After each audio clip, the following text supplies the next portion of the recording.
portal for that information and they put it into practice.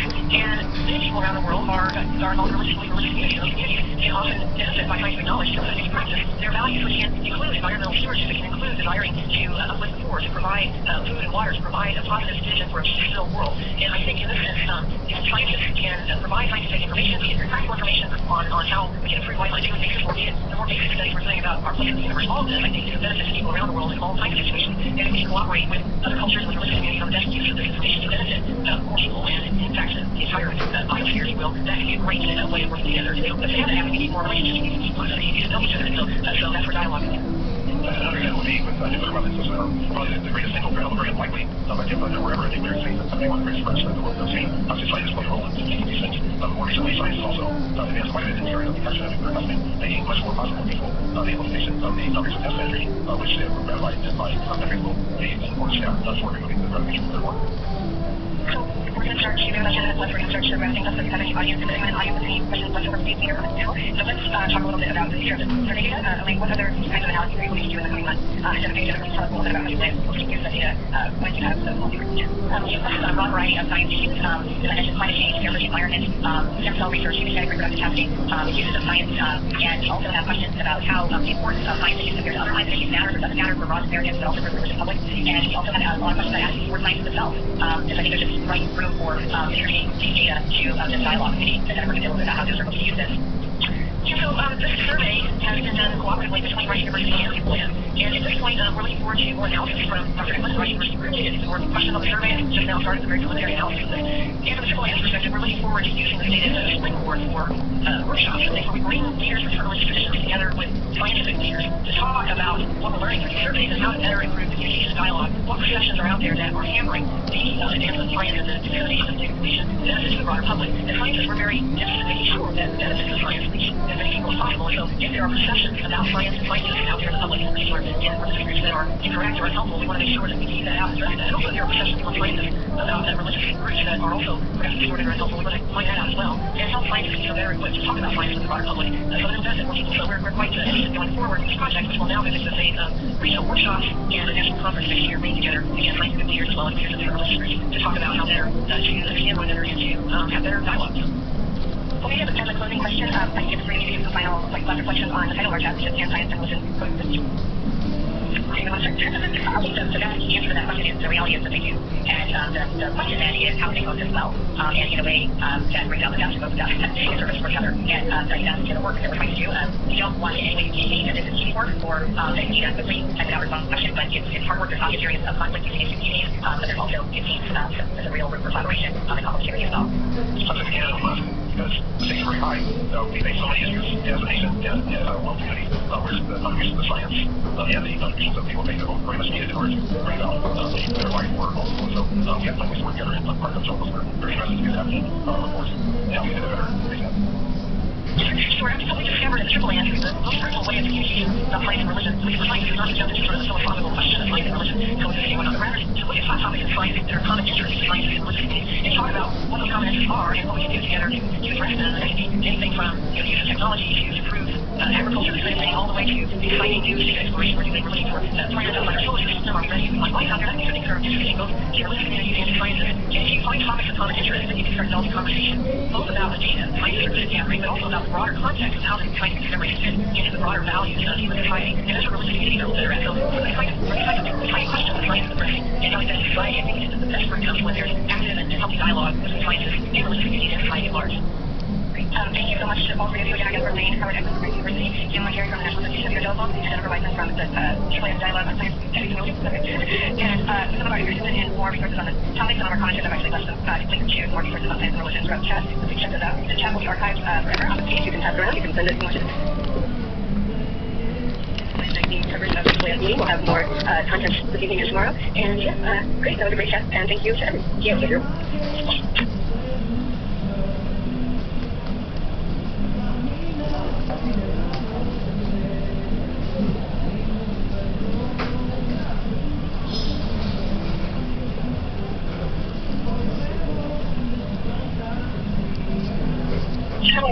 Welcome to Science Live. I'm Kelly Pacific with Science Magazine, and I'm here at the annual AAAS meeting in Chicago.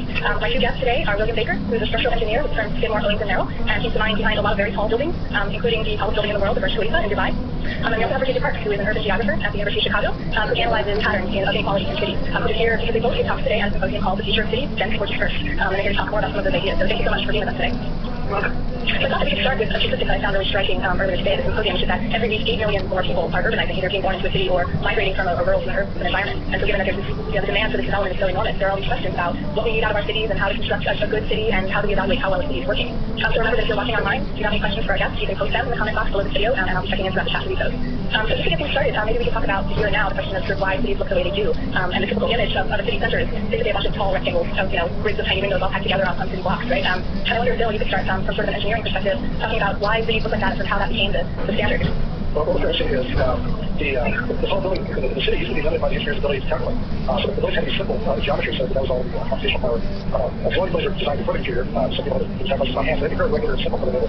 So creative. This worked very well with formulas also because the simpler the geometry, the less expensive it is to build. And so with essentially a series of kind of limits of vocabulary of boxes. Now in the last few years, there's been some constraints in that way where we're able to calculate, engineer things that are more complicated. It doesn't mean it should. You know, a good thing, because a lot of us always say a bunch of buildings spinning like trying to different from their neighbors in ways that in my mind are unequal. We're trying to get the states of any form of just mostly. And so that can be somewhat problematic. And I think the best is the ones we learn to make buildings, everything else is somewhat quiet, background noise.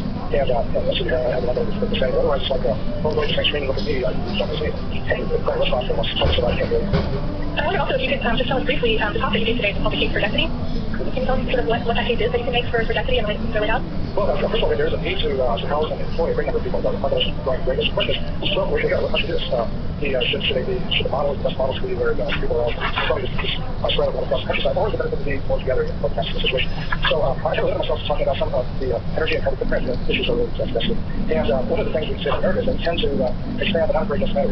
Essentially, if you took Chicago is actually much less dense than it was in 1950. The population of the Chicago region is bigger. It's mainly a question of the land that we outside of the dense center, and it's kind of a very suburban rural that's there.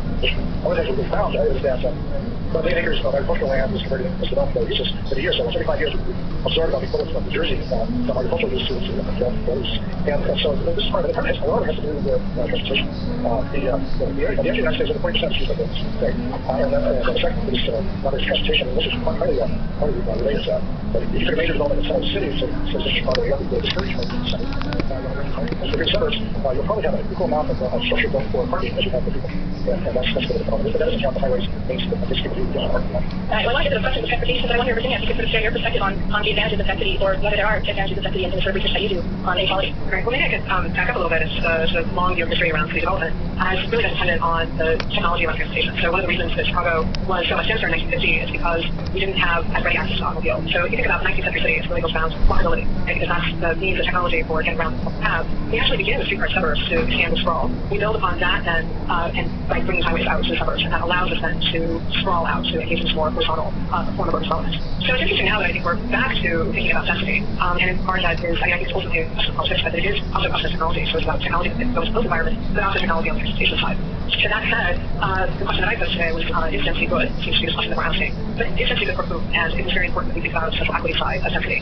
One way that our geographers think about urban form is looking at relationships between jobs and houses, something that I particularly do in my work with women. One, most trips are made job related. They're not all trips. Of course, it's important to talk about daycare and before and things like that. But if we really think about what produces urban form, largely is the productive capacity of the city, right? The jobs that provide for those jobs.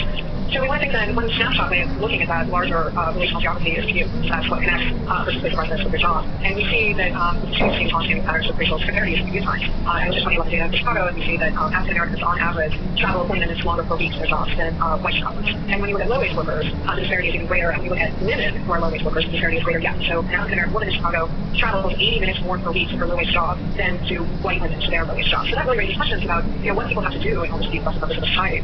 And so density is possibly one way to respond. When you think about accessibility and accessibility to a large set of opportunities, if you have 50 jobs located within 10-minute commute versus 25 jobs, we would argue that you have a larger opportunity set. So density can do that, but density allows you to do that. You have to have the transportation infrastructure in order to connect right neighborhoods with jobs. So if you have dense neighborhoods and dense racial jobs, you have to have the transportation to connect the two, or it needs to be totally mixed use. Although you go very far away to see mixed use planning. So these are ways in which density can be good. It can respond to these social inequities, but you have to think about the expectation component, and you also have to think about fair housing, because that's largely explained to these markets as fairly through Western markets comments. If you Western markets comments today. So talking about transportation, goes that play into sort of your the concern that you have when you're designing and sort of engineering a building? How does transportation play in? A lot of times we find out more successful developments generally are transit-based developments, okay? And it's all been myself and stuff, the whole part of the city and stuff. And it's all been part of the city stuff. So that's transit, where the transportation system that brings people to the center of the concentration of construction of the circulation that it uses is very good. We find that to be one of the most efficient and sustainable ways to develop. But also having diversity in local level. Quite often those design today are not necessarily used in local systems. Often the 3 or 4 systems design buildings that have office, hotel, residential, retail, that's not unusual. That's not the world, but now it's just what we do. And also, the city changing the airport, Chicago is part of this campus. In the center of the city, all this is dead. And now there's a lot of schools and universities that moved housing to the country, to the city. While people are living in the city, a lot of these office buildings that were at this point we call the lower-class office buildings because we make kind of decent residential. So a lot of people we go to the city, the more interesting life of the suburbs.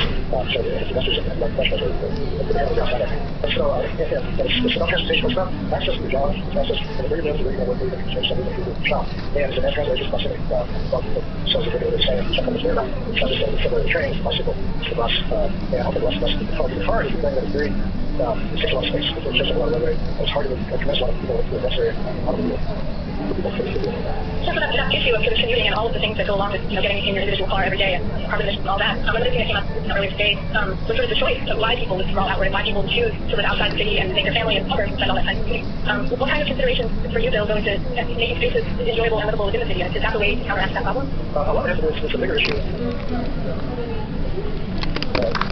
She was using the Chicago, and his issue was that young professional come to the city, like I mentioned, and then she had a strong child, and she wanted the child in a good school, and she was a good something. And so a lot of this is very much that's just so the young professional and the professor have fewer issues to deal with.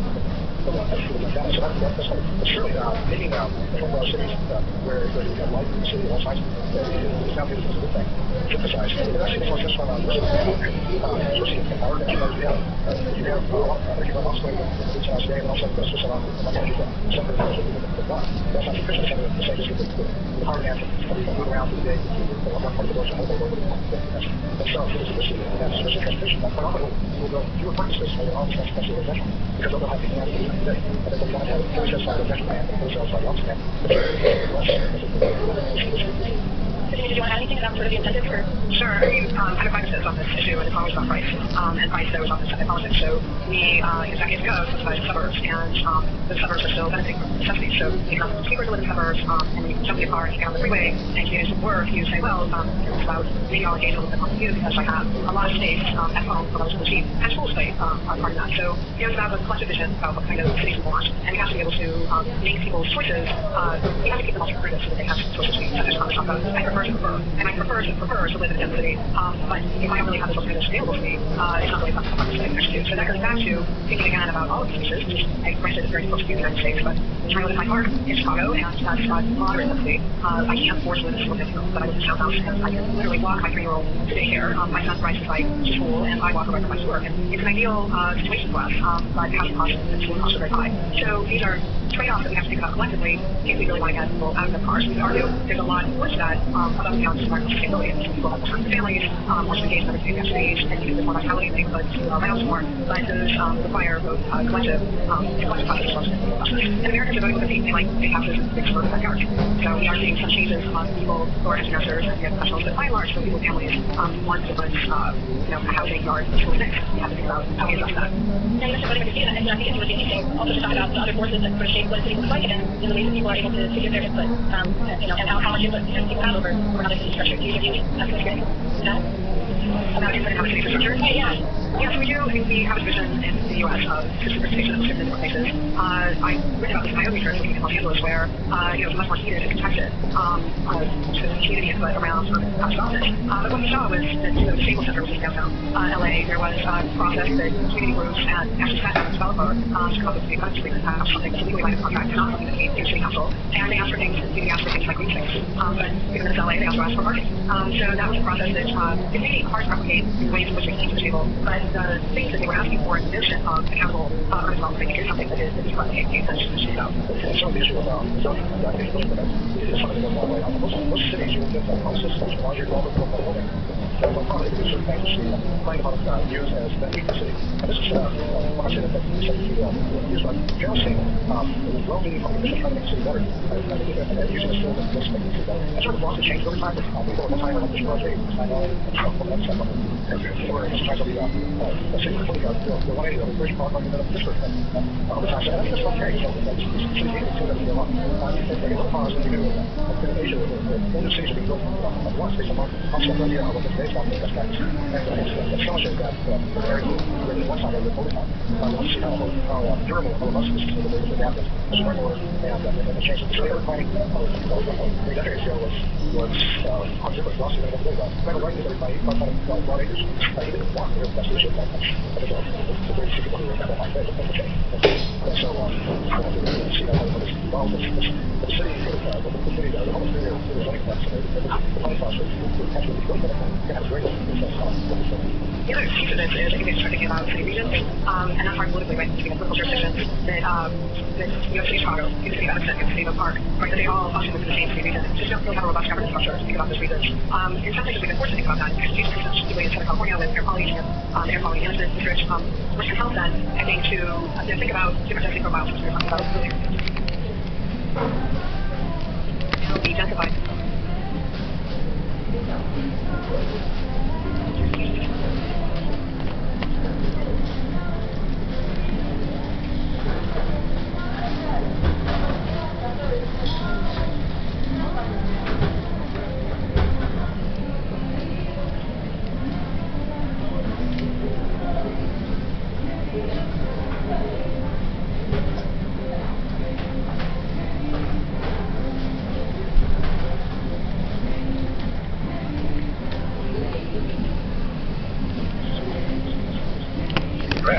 All these things are very painful and dysfunctional for people in solitary climate, but they can become much more problematic when they're released from solitary climate.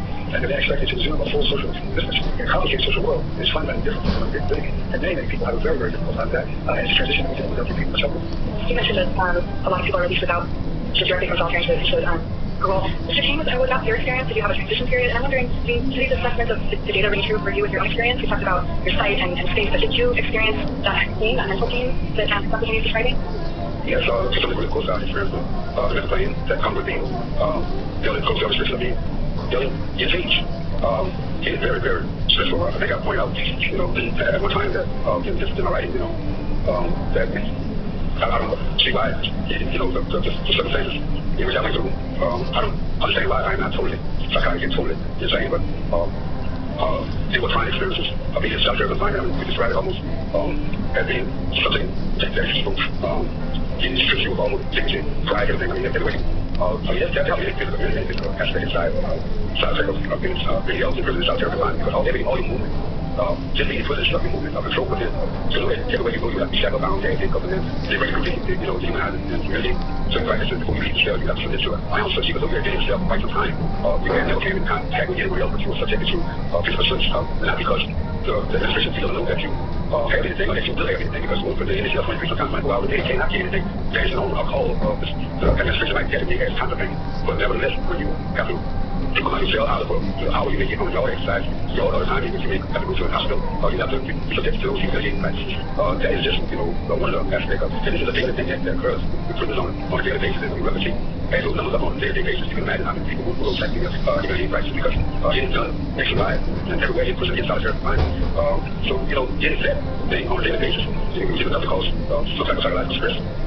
Getting calls you be a witness, the fact of yourself being a witness. And perhaps that has a lot to do with people attempting cutting and committing suicide, and all of this. So, in solitary confinement, there are many side effects as a result of being kept in an environment like that. If you're a prisoner, if you're classified, as like we were, in Angola State Prison, we were considered a threat to security. So they could keep you in an environment like that from now on. And we all had life sentences, which means you were there without the hospital, parole, probation, sentence, and you have to go through that on a daily basis. That is much more. When you were in your 20s, did you have a family at that point? Yes, I had an extended family. I was my mother, who stayed a long time ago. Well, as a person at the time, she said, father also said, and So I, got a few relatives, but we were not, close. It wasn't until about 7 years or so after I was in South Carolina that I had my first visit. Yeah, it was about 7 years or so after that occurred. It was people who, we didn't understand my black family members and just relative much my black realized where I was, or make some sense to kind of difficult so in that situation. But I did not ever come down on a regular basis. I think I received visits after that close period of 7 years. I received visits maybe every 2 months. Maybe on a monthly basis with that. Sometimes it was 3 to 4 months as well. I received a visit. Dr. Hagan and speaking as well, I can both speak to this. The legal status now of solitary confinement is a matter of much debate, whether it's considered cruel and unusual punishment. Can you explain to the general audience what the legal obstacles are to getting rid of this, or what justifications are for continuing it? Where do things stand right now? Are there any important court cases that are taking hold of how this is playing out? Yes, I think it's probably fair to say that the standards are in some degree of evolution. This is not an issue that has been, the cruel and unusual punishment aspect of this, to say, is not an issue that has been very widely litigated in courts. It has been in some courts, but not in many. And I think there is an increased understanding developed in recent years and a more receptive audience for this increased information or evidence that we've had, so that there is a hope that there will be a different and more nuanced analysis of what it means to be subjected to cruel and unusual punishment that could occur in an environment like the ones we've been talking about. Most courts, well, at least the courts that have presented the issues, have recognized the cruel and unusual punishment aspects of putting mentally ill persons in these environments. So there are several landmark court cases in which federal judges have said that the conditions of confinement in gyms may not be per se cruel and unusual, but they are for people who are mentally ill. And in those jurisdictions, the mentally ill are prohibited from being placed in solitary confinement. But I think not in other jurisdictions where courts have not so ruled. And then there is the question of whether or not the confinement itself, and in particular the length of confinement, which people are now being subjected to in these places. Some of the early cases were cases which look at relatively limited lengths of time. Nothing comparable to the length of time that Robert and the other members of the Angola 3 were subjected to. But not even really comparable to the kinds of lengths of solitary confinement that prisons in many other prison systems are now being subjected to, lengths of many years, even decades of confinement. This is a case pending in California that was at Pelican Bay Security Housing, where nearly 100 men are living in isolated confinement who've been there for 20 years or more. And approximately 400 men who are there have been there for 10 years or more. Again, living under the kinds of conditions that we know about. And the courts really have not yet looked carefully at that issue, so they will in this case in California. And there also seems to be increasing awareness, not just in courts and not just in the application of the cruel and unusual punishment clause, but also in legislatures and departments of corrections, that this is a very expensive, very dangerous practice that is engaged in without any obvious positive benefit. And certainly not something, whatever benefit is alleged, a benefit that certainly could be obtained through alternative means that put prisoners much less at risk. Yes, because I mean, we do have a case, right? It was clear. What is also being done, and it's being done. And what we did about 15 years ago, we filed a suit necessarily reason that after about maybe 23 years of being in those conditions, collectively we filed a suit on my behalf, and this suit has been pending now, actually for 15 years. A federal court has ruled that not 29 years constituted a cruel and unusual punishment that is going to happen as well. The court has not ruled on this as a precedent, as we pointed out. And so our case, along with other cases, our case perhaps around the country that's in the pipeline right now. I know a couple of cases that are in the pipeline that is dealing with solitary confinement as being cruel and unusual punishment. But we don't say that unless and until the United States Supreme Court rule being solitary confinement to say, as we pointed out, it does not, according to this it does not constitute, but because legal means more correct, but it does not constitute, there's no record at all, no precedent set which say that solitary confinement per se is cruel and unusual, but the length of time in which we were there. A federal court has already ruled that this constitutes cruel and unusual punishment, but that doesn't mean anything because we're looking at national court will say this. Whereas it happens, we have to go to the United States Supreme Court and they have to share a precedent. Now, unless it's a shared precedent, that solitary confinement and the length of time in which we warfare is out there actually constitutes cruel and unusual punishment of well-meaning just unless it's a precedent state won't become a landmark decision and it will not apply across the board. And this is why we believe that we have to get the United States Supreme Court to set this precedent saying that the length of time in which a little bit of an answer in our case and the judge in our case that the length of time in which we think that our solitary confinement constitutes cruel and unusual punishment. But again, it's not a precedent, it's not a landmark decision until the United States Supreme Court made that decision. Actually, we were supposed to go through a trial in June, but we had to step back now. We were supposed to, United States Supreme Court, we were supposed to get up and do it down, we were supposed to get a case. And from there, we had to send it up, get it to the United States Supreme Court. But I'm thinking that this has been put out for the time being, but we're still heading to go through this. So in the course of speaking publicly and doing your research, I imagine that you encounter a lot of differences of opinion, and I'm wondering what the most common argument you hear against abolishing solitary confinement or limiting its use is. What comes up the most often, and does it raise any questions that need to be answered? Well, let me speak to this, and then I want to hear also what Robert has to say about this. I can tell you that I think the most common objection is that it's a combination of the assertion that people who are placed in solitary confinement and kept there for long periods of time are there because they are dangerous. The prison system needs to keep them in solitary confinement in order to reduce that danger and to maintain order. I think that is based on a fundamental misconception. In part on what's actually in solitary confinement, why they're there, and whether or not there are alternatives that the prison system could implement, which would be at least as effective and much less psychologically dangerous. Many of the people that I've already suggested who are in solitary confinement are there because of mental illness. Their disciplinary infractions are in part a product or extension of the mental illness. And so those people need treatment, not isolation. They need treatment probably before they commit their disciplinary infraction, but they certainly once they engage in them. And rather than being punished for it, they should be treated for the things that are generating their misbehavior. The other large group of people who are in solitary confinement, particularly the people who are there for long periods of time that Robert and Mary and Three were there not because of anything they've done, certainly not anything they've done recently, but because of the prison system believes them to be. And so these are the people who are there because they are realize that many of these people have not done anything, not engaged in any disciplinary infraction, certainly no violent disciplinary infraction, but this applies to Robert for many, many years. Nonetheless, they're kept in solitary confinement again because of what the prison system believes them to be. It's very difficult to prove that you are not the person that the prison system believes you to be, particularly if you're locked 23 hours a day yourself, where it's pretty difficult to demonstrate anything. So what happens is people get placed in these environments for these reasons and they languish them. The public believes that they're there because if we ever let them out, they're going to do terrible, awful things, when in fact, their record of behavior in these units is oftentimes extremely compliant. They've engaged in no disciplinary infractions for years and years and years, and yet they are retained there. And even for those people who in fact are dangerous or engaged in violent disciplinary infractions, and there are some of these people, thankfully there are a small percentage of the people in the prison system and people in solitary confinement. There are many other things that can be done that address the nature of their aggressive behavior. Solitary confinement does nothing to address why it is somebody engaged in violent behavior, why they may be aggressive, why they may be violating prison rules. And there are many, many alternative programs that can be used with people to a temporary separation from the rest of the prison population, but an active and intensive programming with people that does not include all these other deprivations that we know to be psychologically harmful, that both protect the prison system, protect other prisoners in those periods of time in which people are moving aggressive behaviors, but also address the nature of the problem so that in the future people are less likely to engage in this kind of behavior. Solitary confinement does none of that, and in fact in many instances it may make people even worse because of frustration and anger which builds up inside them and resentment that they feel because of the way that they're being treated. So before, I'd love to hear your answer to that as well, but before we go to that, what questions do you have that you think is the answer that your own research is tackling right now? Well, what I've been doing is as carefully as I can, mapping the ways in which people are affected by this. The one area where we haven't done very much research, and I would like to see more evidence, significant more evidence developed, is on what happens to people when they get out of these environments and what kinds of programs can we introduce to help them effectively transition from being in solitary confinement to being able to function either in a mainline prison environment or in a free society if and when they actually get released. Here's the area where prison systems do very little, and we've had very little research about what they ought to be doing to ease that transition, because many people also will come out of prison and need to deal with the tools with which they can successfully reintegrate after this terrible experience that they've had in solitary confinement. So, Christine, I'd like to give you the last word. We only have about 4 minutes left before we wrap up. Your parting thoughts about what bigger questions this issue raises, what's meant in your own life. If you'd like to tell us a little bit about your new book, please do. And then I will briefly wrap this up. Thank you guys so much. But please just tell us your last thoughts. Well, I think I can answer pretty specifically. I don't think I can get anything up on that. I guess the only thing that I will say with regards to an aspect of solitary confinement is that Albert was like, he's a prime example of where the last number we got 690, but he's stayed there for over 25 judge. He hasn't had a write-up in about 25 years. He's been kept in solitary confinement since before after at all.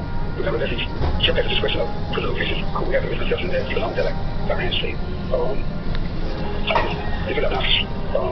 I think, we have strive for John Jeffrey, the United States Supreme Court set a precedent that is something that should be undone. That, the president of Louisiana and the United States probably did not always use solitary confinement to house the large majority of his population in many DMV with. They were not done in such an extensive manner. 6 months or so was the period at one time before 7 restrictions. The guy was held in 6 months, I'm not doing it. Before 7 restrictions, they changed the concept of prison before 7 restrictions. People were held in solitary confinement for maybe 6 months, if that, 2 weeks sometime. And they will get back out into the general prison population. Also, people who being kept in solitary confinement now, people who have probably life sentences, we got hospitals of parole, but they still even in Louisiana at one time. We had life sentences that was hospitals of parole, probation of expected parole after a period of time. There was a law known as the high bill of 7 years. And but over the years, the legal system has changed to one that is really principle and not be able to change. I think the other proposals that we are going to that we have, I think we'll perhaps have to eliminate some of that, or we may not, we can kind of change the direction of redirect prison as still known today. And we would also do my whole focus on is just a collection of thoughts. It's my why something called I call it really prison. And I decided to write about the condition in which I was in. I kind of made a bigger picture of prison, but not just prison, but about the systemic flaws that creates, the platform to erect prisons to operate in a manner in which they operate. That's what my focus all about. Well, I want to thank both of you and Dr. Thiel for joining us today. You soldiered on to a long day of talking about this at the GAAF conference in Chicago, and we all appreciate it very much. So I'm going to sign off, but thank you so much. And our audience will tune in for other science slides at the GAAF conference this weekend, so keep an eye out. Thanks.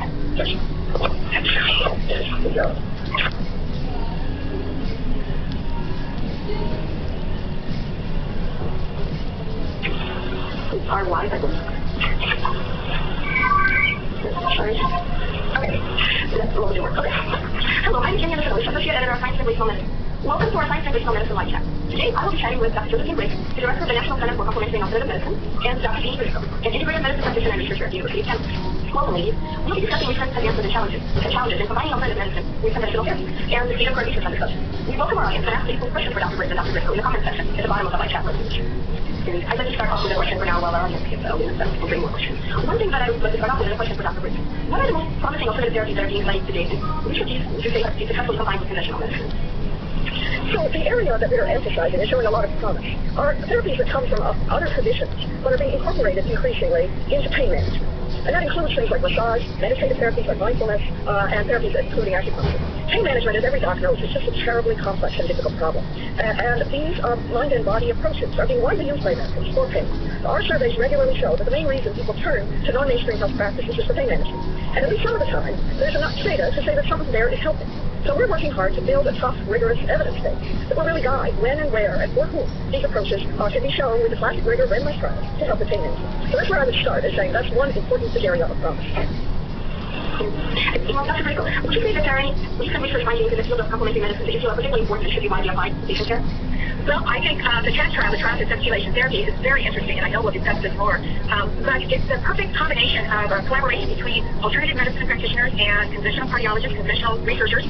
And now there's some interesting data that's come out of that, and now it's time to look for either mechanisms that's underpinning some of the positive effects we saw, or larger trials in humans.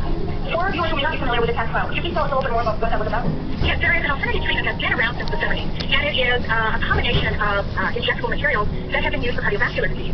And it's never been rigorously studied until the TED trial that was funded by the National Center for Complementary and Alternative Medicine and National Heart, Lung, and Blood Institute. So this was really a wonderful collaboration. But this injectable material contains a chelator, it contains vitamins and minerals, it contains including IV vitamin C.